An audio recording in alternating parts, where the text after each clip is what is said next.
আমার অবস্থা, আমি এরকমভাবে রয়েছি।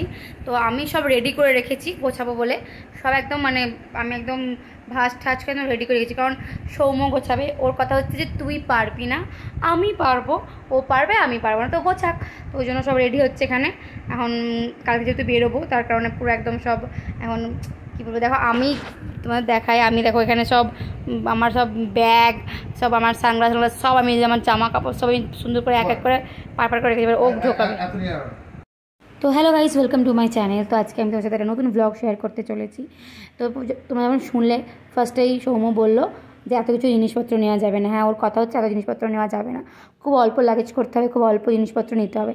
এবার আমার তো ভীষণ বিরক্ত লাগছে যে এই অল্প কটার লাগেজ নিয়ে যাওয়ার কথাও বলছে, আর আমার তো এত জিনিসপত্র সত্যি বলছে না, আমি অত জিনিস আমাকে আনতেও দেয়নি। অনেক জামা আমার বাদ দিয়ে দিয়েছে, যেটা পরে অনেক ঝামেলা হয়েছে ওর সঙ্গে। এরকম আমরা 3টে ব্যাগ নিয়ে এসেছি, কিন্তু আমার 3টে জামা নিতেও এত অসুবিধা হয়েছে, তো কী আর করা যাবে।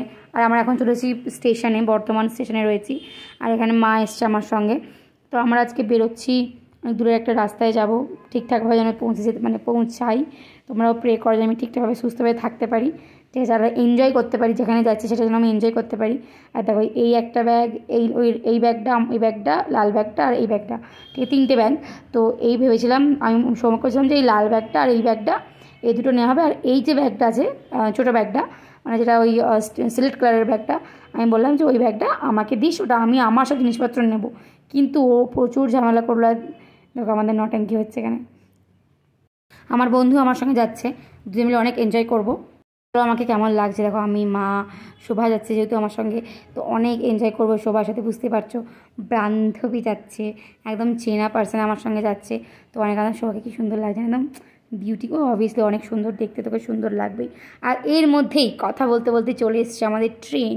আর এই দেখো মাকে আমি বাই বাই করে দিলাম, কারণ মা যাচ্ছে না, মা যাবে না, তো আমি যাচ্ছি। আর এই যে আমরা চলে এসেছি আমাদের ট্রেনে। আর দেখো চেন ফেন বার করে সব গোছানো বাগানো চলছে, কারণ ট্রেনটা বিহারের ওপর দিয়ে যাবে বলে। দেখো আমি কেমন বসে আছি, এই না আমি জানতাম না যে এই ভিডিওটাও করছে।